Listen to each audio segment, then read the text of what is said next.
Ito pa mga bossing ko, ang isa sa mga subok na napakaswerte mga bossing.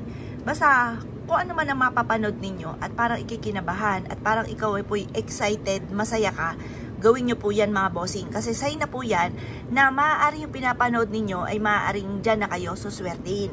Pero kung walang dating sa inyo, wala ka sa mood, huwag mong pipilitin ang inyong sarili dahil maaaring masasayang lang ang effort po ninyo mga bossing. Yan po mga bossing, ganito lamang po inyo pong gagawin. Harap ka sa gawing silangan, ibulong nyo po dito. Sa pamamagitan ng pampaswerteng ito ay siksik-liglig at umabot. Napakaraming blessing ang darating sa akin. Iyaman ako at magiging matagumpay at lahat ng mga pinapangarap ko ay matutupad. Ganon ang inyo pong gagawin mga bossing ko at magwi-wish ka ng mula sa puso, ng walang gamit na sana, direct to the point. At pagkatapos po niyan mga bossing ko, ito po ay ibibilad nyo sa sinag po ng araw. Kapag ikay nag-wish, huwag kang gagamit na sana. Sasabihin nyo po, magkakaroon ako ng napakaraming pera. Tapos tuwing umaga, ugaliin po ninyo na sabihin nyo po sa inyong sarili lahat ng gusto nyo na maganap sa buhay ninyo. Halimbawa, harap ka sa gawing silangan. Ngayong araw na ito ay magkakaroon ako ng napakalaking benta. Ngayong araw na ito ay makakamit ko lahat ang aking mga pinapangarap. Ngayong araw na ito, ako ay gagaling sa aking karamdaman. Ngayong araw na ito, saan man ako pupunta, ako ay suswertin. Or ngayong araw na ito, ako ay mananalo ng jackpot. Ganun po mga bossing.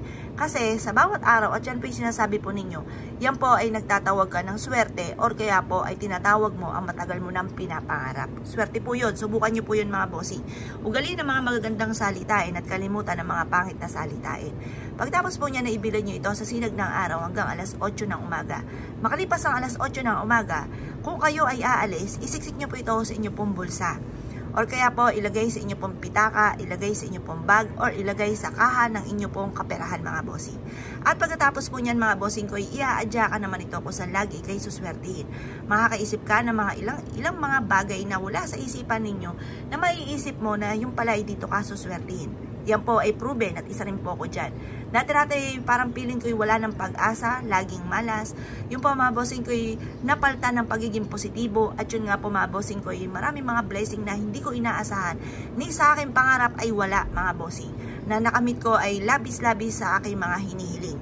Ngayon po pero syempre sinipagan ko po talaga mga bossing. Lagi kong humihingi sa mahal na Panginoon. Bigyan niyo po ako kahit isang pagkakataon at hindi ko ito sasayangin. Lalo kong sisipagan. Lalo kong kakapit sa mahal na Panginoon at naganap nga po ito.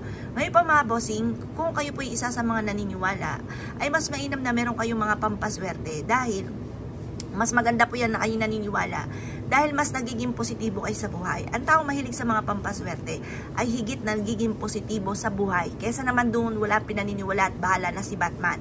Pagkatapos konting kembot lamang ay pagod na. Nako, walang patutunguhan po yan. Nakakaawa ang mga anak mga bossing. Kaya sa mga anak ako naaawa kasi pag may mga magulang na ganong batugan, talagang paladaing, nako, tapos ang dami-dami pa niyang anak, nako, kawawa talaga ang mga anak. Yan po, kaya mas mainam po mga bossing ko, ay subukan nyo po itong gawin at maging positibo lamang dahil ang pagiging positibo ay makakatulong sa buhay natin. Kung kayo po naniniwala at nais nyo po itong gawin, ay siya mga bossing, good luck po sa inyo po lahat.